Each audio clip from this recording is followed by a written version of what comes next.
So I've just watched a Japanese animated film called Mind Games at this latest not Mind Games, Mind Game at the latest GOMA, or Japanese retrospective. And my feelings on it might be complex, or it might be quite simple. It's just one of those films which, like, it's not a straight up narrative kind of thing, you know. It's an experimental kind of film, so I don't think I'm the biggest fan of an experimental film. I just really want a narrative. So it has that going against it, but you know, it's actually quite a good film and quite an interesting film, so it has that going for it. A lot of the animation is it kind of a bit more stylized, maybe experimental might be the way you'd want to put it.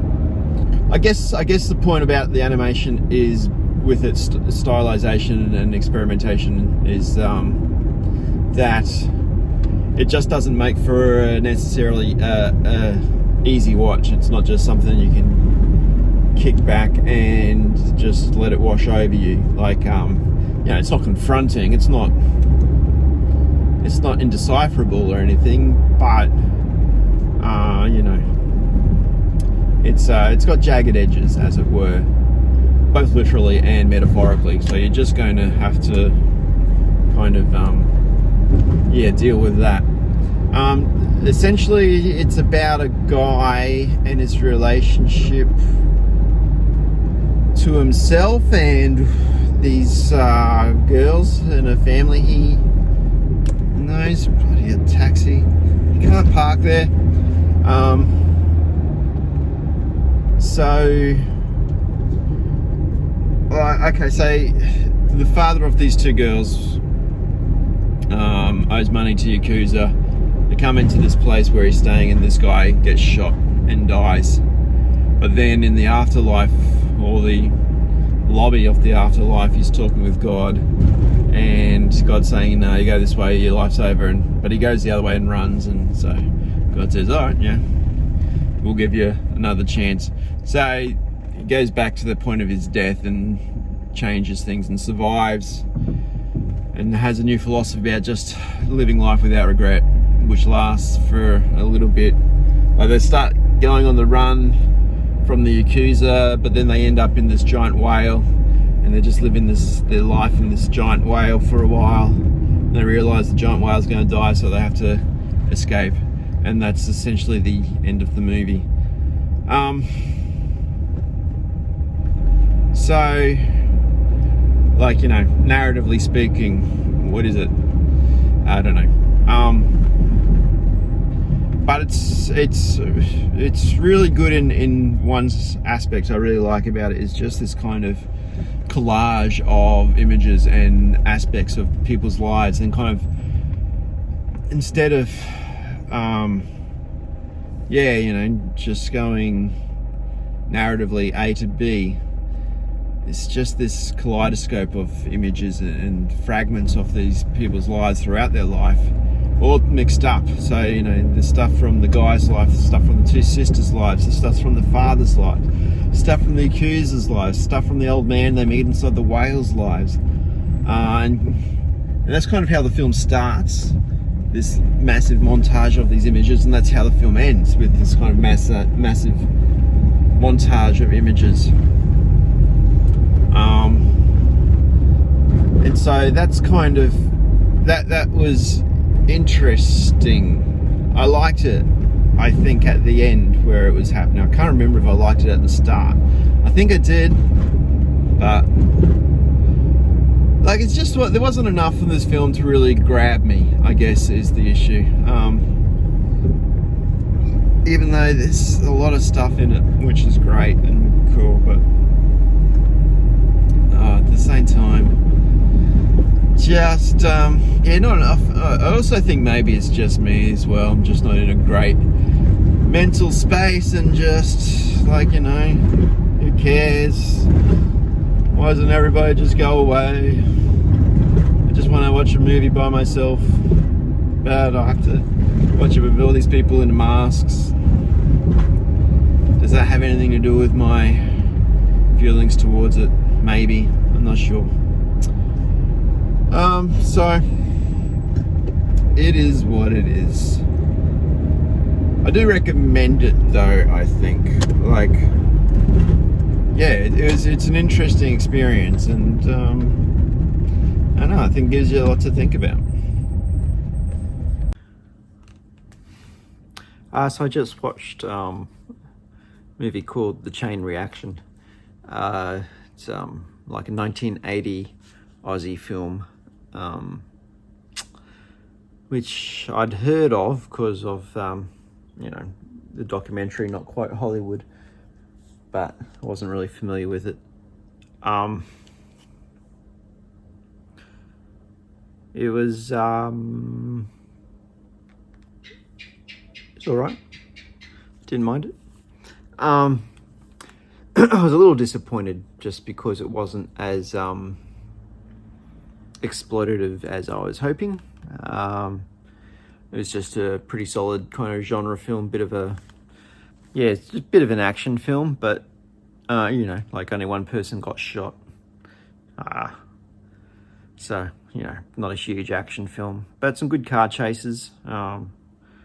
Yeah, George Miller, who directed Mad Max, was associate producer on this, and they got a little behind in their schedule, so he took on some of the second unit directing for the car chases.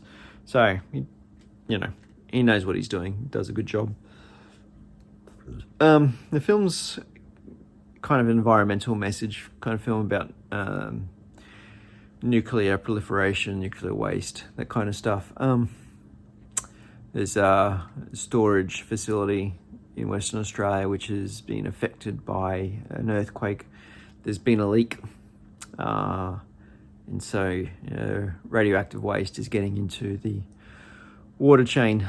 And there's one of the guys who's working at Waldo, some scientist, went to, as it was happening, was trying to fix the problem, but he got doused in this radioactive waste himself. So he's dying, but he escapes so that he can try to get the message out to the rest of Australia, the world, about what's happened. And there's some industrial kind of hitmen trying to prevent that from happening.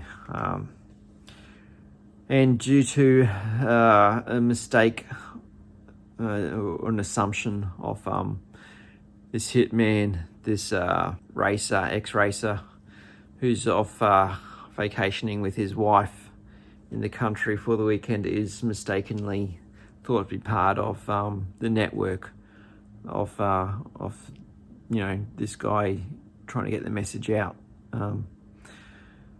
So they get involved as well.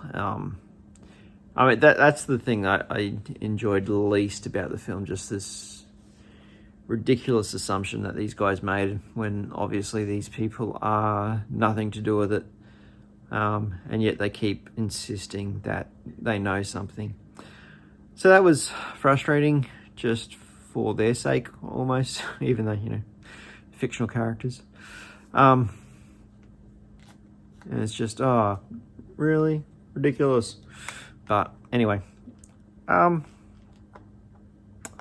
I enjoyed it, but I wish it was, you know, a bit more violent, a bit more blowing things up than it is.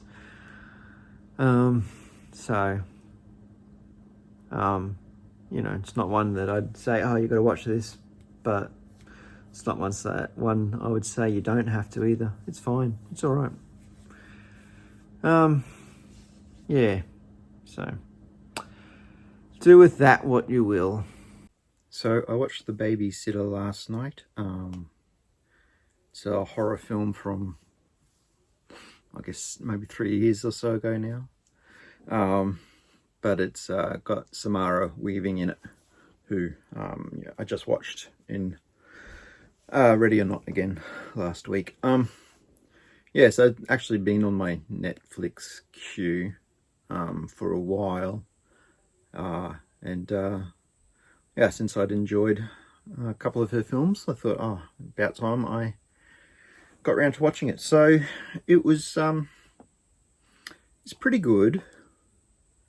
I like the story, I like the movie, I like the cast, and I like the intent with the tone, but I do not think it succeeded in fulfilling that intent.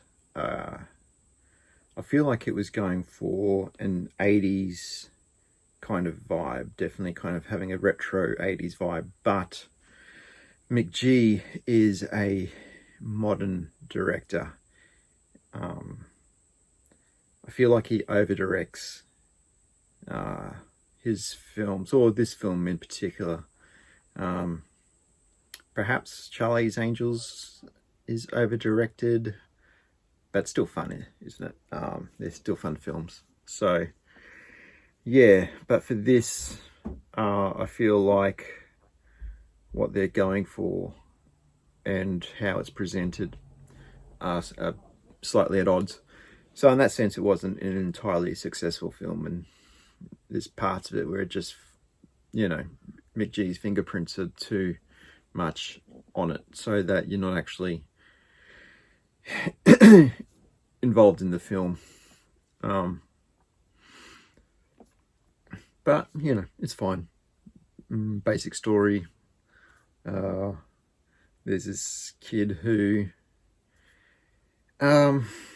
is kind of a bit of a scaredy cat, and even though everyone else around his age group, I feel like they're too old for babysitters, he still has a babysitter. So his parents are going away for the weekend, and Samara Weaving plays B, who's the babysitter.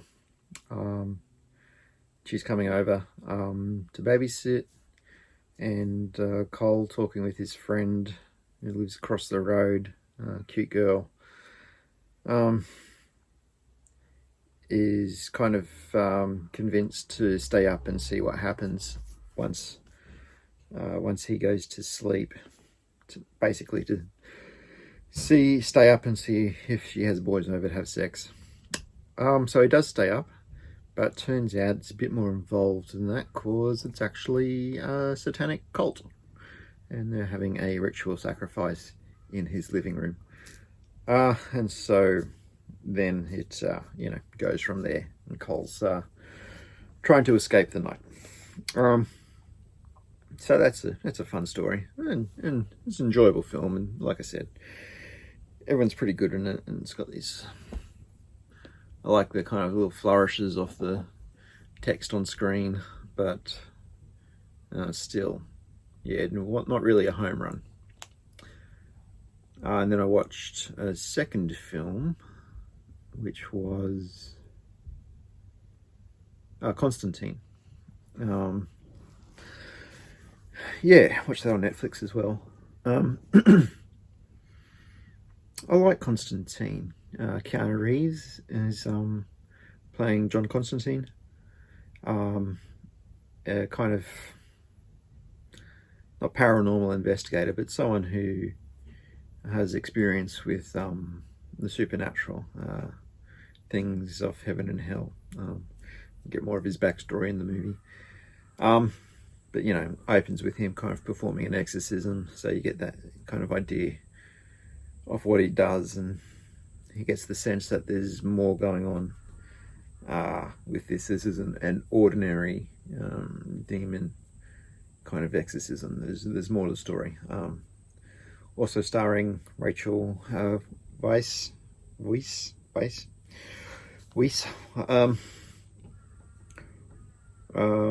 which never hurts. Always happy to see Rachel Weisz in a film.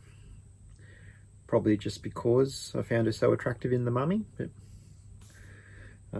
anyway, she's in it, playing a cop, and her sister apparently commits suicide, but she believes there's more to the story than that, and those two stories start to intertwine. So it's based on comic character, and like Keanu Reeves is almost the opposite of what the character looks like. I mean, the character's blonde and British, but you know, Keanu's American and not blonde, dark haired, and it's set in LA.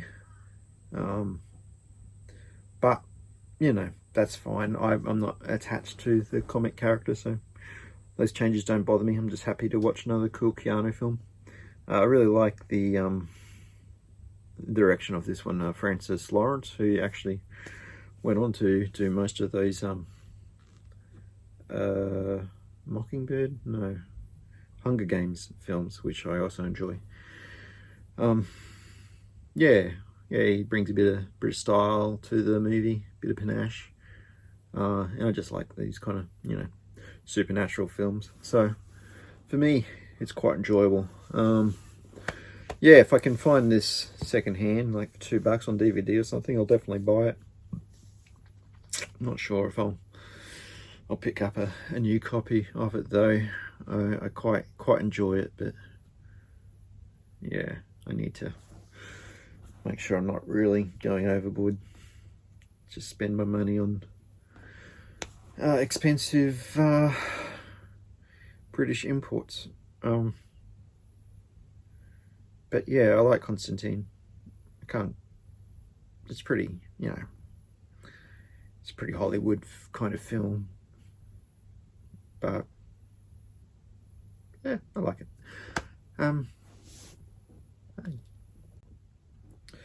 There's one other thing I was going to mention.